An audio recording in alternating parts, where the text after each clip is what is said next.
Welcome to the morning after Super Bowl pod week. We are at halftime of the Super Bowl, so we will get into the action that was and look ahead to the week upcoming and fantasy honors this week. First of all, we'll have the week that was. This week we saw my team take the lead in the Super Bowl, 102 points, thanks to Jonathan Taylor carrying the ball over the end zone. Joe Burrow have another solid week. Good week for Bucky Irving, good week for Jahmyr Gibbs. Dynamite had a good week. Saquon is awesome. Chase Brown was okay. McLaurin scored again. Baker had a good day.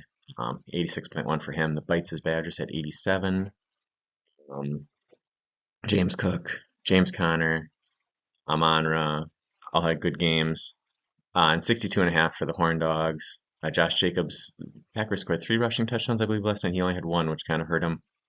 So that wasn't too good there for him, but still a chance. There has been in the history of the Super Bowl pod, last year Bernie had a commanding lead after week 1 and nobody was able to catch him. Previous year Dane had a commanding lead after week 1, no one was able to catch him. Previous year I was in 3rd place and I was able to jump him. So still up in the air, not an insurmountable lead by any stretch of the imagination. So we will see where it goes. Those are the points going into Super Bowl week coming up. 5th place game, the Bruisers took down Team Price is Right, 76 to 53.5. Also, the Toilet Bowl currently has the Minotaurs ahead of the Bingos, 70.5 to 48. Those points will continue for next week. 5th place game is over, so the Bruisers won the money there, which we'll go over here in a minute.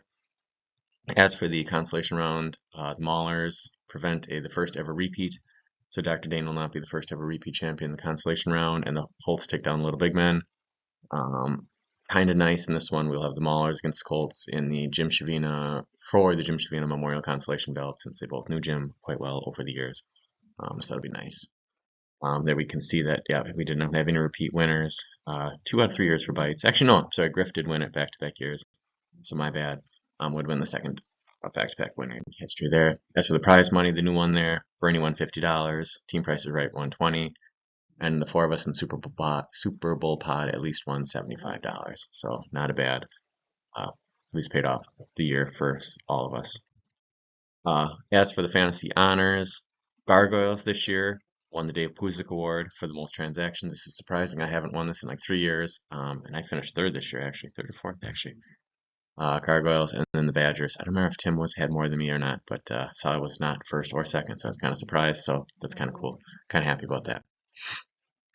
Eric Rudd Award for the Comeback Player of the Year. There was a couple people up for that. I went with Joe Burrow. He went from being 17th, 18th quarterback at 11 points per week to 17 this year. A couple other guys were under consideration, but Burrow kind of stood out and was the one extremely consistent this year. Pretty much 3 touchdowns and 250 yards, which he's done, I think, 6 straight weeks. So that's been nice to have there. Kurt Warner Award for the best undrafted free agent in our league. Sam Darnold, quarterback 6 this year, which was impressive. 14.4 points per week. He was quarterback 7. Awesome weapons there. Kevin O'Connell calling plays was really good. So a great pickup there by Tim, whose quarterback situation outside of that would have been horrific. But Sam Darnold carried him there to a better than average quarterback finish. Tom Brady Award for the best late round pick. That went to Tyrone Tracy in the 13th round, 5.5 points per week, running back 30. He was doing better for a while and he really slid off. There was no really good late round picks this year. Anything after 13th round, it was bad. Kickers, defenses, but I'm not going to put them there. For a while there, he was a pretty good running back too. He really slid, as the whole Giants team did. That's why he's there. So probably the worst Tom Brady Award in our league history. Ryan Leaf Award for the first round bust.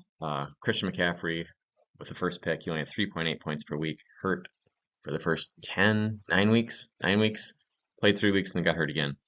I don't usually like to give it to injured players, but this was hard to not give it to him. Jonathan Taylor and Tyreek Hill both they were under consideration definitely for that one. But I think it was easy to give this one to CMC. And although Ryan Leaf maybe shouldn't get it, he's now a broadcaster, I know, doing college football, so maybe things have turned around for Ryan. Best General Manager Award went to Bites' Badgers. Survived injuries to Puka off and on this year. Rasheed Rice went out week 4 or 5, something like that. Jordan Love injured a little bit off and on.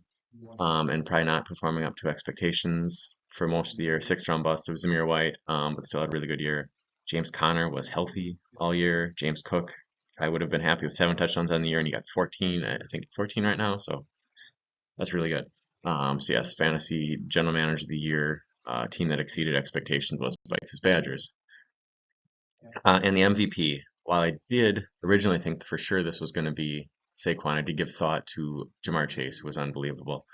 But since Griff made it to the playoffs, um, had to give it to him. 14 points per game with the 11th pick. Plus, he was a little later pick than Jamar Chase. Um, Last year, the fantasy MVP was Tyreek with a 12. So, I mean, this was a tremendous year for Saquon. So I had to give it to him there with that. Finally, we'll take a look ahead there. Super Bowl pod, week number 2. Who will make the halftime adjustments to finish this out? We will see. Remember, for the teams that are still playing for money, so the 4 of us, the waivers are going to go tonight. So you all don't have money, but you can pick whoever is left then tomorrow morning, whatever time, because the two games tomorrow on Netflix, then the one on Thursday night, and then 3 on Saturday, and then I don't think that many on Sunday, and then there's a Monday night game, so it'll be kind of a weird week in fantasy football this year. But this is it, last game of the year. Next week we'll have a really short edition to go over prize money, consolation round, yada yada yada. I'll have the belt. This week I am recording from the Great White North in an undisclosed location. So yeah. Anyway, Merry Christmas to everyone.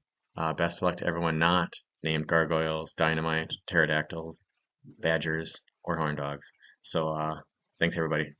Bye.